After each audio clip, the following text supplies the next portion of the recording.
রমজান মাস মুসলমানদের জন্য অত্যন্ত পবিত্র এবং গুরুত্বপূর্ণ একটি মাস। এ মাসের সিয়াম সাধনা একদিকে তাকওয়া ও নেকির পথ নির্দেশ করে, অন্যদিকে আমাদের আত্মিক উন্নতির সুযোগ সৃষ্টি করে। তবে এমন কিছু ব্যক্তি আছেন যারা বিভিন্ন কারণে রোজা রাখতে সক্ষম হন না।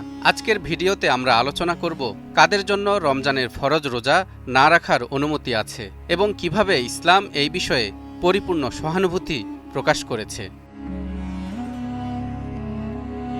মহান আল্লাহ তাআলা বলেন, ফামান কানা মিনকুম মারিদান আও আলা সাফারিন ফাইদ্দাতুম মিন আইয়ামিন উখর ওয়া আলাল্লাযীনা ইউতীকুনাহু ফিদিয়াতুন তুআমু মিসকিন ফামান তাতাওয়া খায়রান ফাহুয়া খায়রুল লাহু وأن تصوموا خير لكم إن كنتم تعلمون।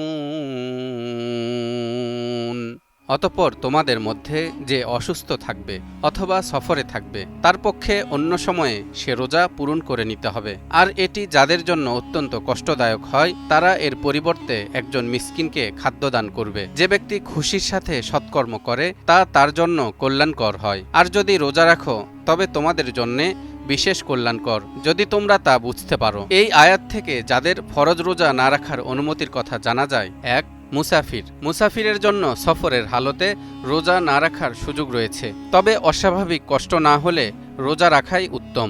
আর অস্বাভাবিক কষ্ট হলে রোজা রাখা মাকরুহ। এ অবস্থায় রোজা না রেখে পরে তা কাজা করবে। বিখ্যাত তাবেঈ আসিম রাহমাতুল্লাহ আলাইহি বলেন, সাহাবী হযরত আনাস রাদিয়াল্লাহু তাআলা আনহুকে সফরকালে রোজা রাখার বিষয়ে জিজ্ঞাসা করা হলে তিনি বললেন, যে রোজা রাখবে না সে অবকাশ গ্রহণ করল, আর যে রোজা রাখল সে উত্তম কাজ করল। ভ্রমণরত অবস্থায় রোজা রাখা শুরু করলে তা আর ভাঙ্গা জায়েজ নয়। কেউ ভেঙে ফেললে গুনাহগার হবে, তবে কাফফারা আসবে না, শুধু কাজাই যথেষ্ট।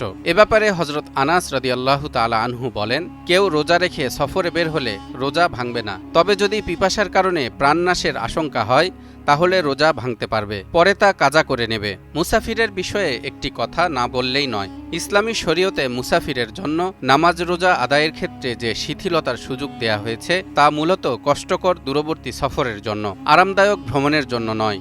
কারণ আগেকার দিনে সফর বা ভ্রমণ মানেই ছিল ক্ষুধা, পিপাসা, কষ্ট আর একরাশ ক্লান্তি। তখন ছিল না কোনো উন্নত যোগাযোগ ব্যবস্থা, ছিল না যাতায়াতের কোনো উন্নত বাহন।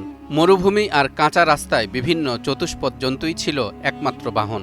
অনেকে পায়ে হেঁটেও শত শত মাইলের রাস্তা পাড়ি দিয়েছেন। কাজেই বর্তমান আধুনিক বিশ্বে উন্নত যানবাহনে চড়ে কাছে কিংবা দূরে ভ্রমণ করা তেমন কষ্টসাধ্য নয়। সে কারণে বর্তমানে ভ্রমণ অবস্থায় রোজা রাখাও অতটা কষ্টকর নয়। দুই, অসুস্থ ব্যক্তি। রোজার কারণে যে রোগ বৃদ্ধি পায় বা রোগ দীর্ঘায়িত হওয়ার প্রবল আশঙ্কা থাকে, সে রোগে রোজা না রাখার সুযোগ আছে। এক্ষেত্রে আশঙ্কা যদি সুস্পষ্ট হয় তাহলে তো কথা নেই, অন্যথায় একজন অভিজ্ঞ ও দিনদার চিকিৎসকের মতামতের প্রয়োজন হবে। তিন, গর্ভবতী। রোজা রাখার কারণে গর্ভবতী মহিলা নিজের কিংবা সন্তানের প্রাণহানি বা মারাত্মক স্বাস্থ্যহানির প্রবল আশঙ্কা করলে তার জন্য রোজা ভাঙা জায়েজ, পরে এ রোজা কাজা করে নেবে। চার, দুগ্ধদানকারিণী মা রোজা রাখলে যদি সন্তান দুধ না পায় আর ওই সন্তান অন্য কোনো খাবারেও অভ্যস্ত না হয়, ফলে দুধ না পাওয়ার কারণে সন্তানের মৃত্যু অথবা মারাত্মক স্বাস্থ্যহানির আশঙ্কা হয়, তাহলে তিনি রোজা ভাঙতে পারবেন এবং পরে কাজা করে নেবেন। হাদিস শরীফে ইরশাদ হয়েছে,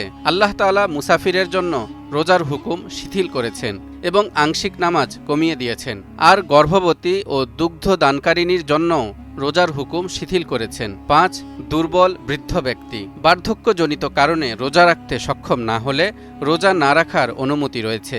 এক্ষেত্রে প্রত্যেক রোজার পরিবর্তে একজন গরিবকে 2 বেলা খাবার খাওয়াবে অথবা 2.25 কেজি গমের মূল্য সদকা করবে। আর যাদের রোজা রাখা অত্যন্ত কষ্টকর তারা ফিদিয়া হিসেবে একজন মিসকিনকে খাবার প্রদান করবে। মহান আল্লাহ তাআলা শরীয়তের বিধান অনুযায়ী আমাদেরকে আমল করার তৌফিক দান করুন। তালহা ইবনে রেজা, নিউজ 24।